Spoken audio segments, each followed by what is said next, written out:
انت قيبتي آخرنا maanta oo ahayd tawaqqul aswa in aa filatid wax xun inta u dambayso khulaasada oo qaybtaas ay wuxuu leeyahay 5 su'aal oo ku weydiinaya maxaa qofka bini'aadamku soo tagelinaysa in oo wixii xun oo fiishamo waxaa la dhahay in uu markii ilaahay nicmad ku sii isdhaxdo kale allah nicmadan haduu ilaahay ku siiyo laga yaabo wax xun baa ka dambeeyo kale in isku qanciso kale waxaa loo dhahay ma adiga waxaad tahay dadka kamid ka dadka mar walba isku day inay wax xun ay fiishaan so lee u tahay adiga su'aasha loo weydiin maxaa u tahay ma laga yaabaa in ay ku keentay mar walba in qofku dhaho kale tafaa'ul مثلا positive noqo kale dhaxdo kan isku dhahay hadii tafaa'ul aan sameeyo maxaa aan faa'iido iyo iimaan sameeyay kale kale isku dayday in aan ku jeesjeesid okay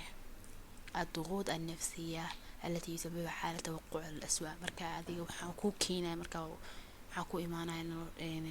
marka amro fiilashid waxyaalo xun waxaa loo dhahay in ay ku timaado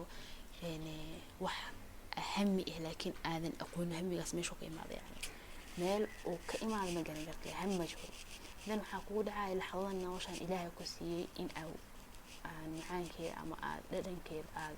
weysaabo marka ilaahay wuxuu ka rabaa qof iyo in amar walba ilaahay tala saaratid saa u noqon lahayd qof ilaahay tala saaran wax weeyaan mar walba isku day in aan waxyaalo mala awaalka oo dhan iska goosid waxyaalaha waxaa jiro صوت داخلي oo mar walba wax xun ku sheegay jiro soo marka isku day in waxaas aad maqlin yani oo wixii xun dhinaca xun ku jiray marka waxa ka soo marka goosid waxa noqonaysaa qof واقع arkay xaqiiqada arkayo dan ilaahay kala saarna wax walba ilaahay beediisa uu ku jiro dan waxa loo tahay fiiri mar walba waxa ku keenay in ku dhaqaaqid waxa aad sameynayso tasarrufaadkaas actionkaas dan isku day in mar walba aanan dhageysan waxa ka guuxayo oo waxa ka guuxayo haduu yahay dhinaca xun ina yareyso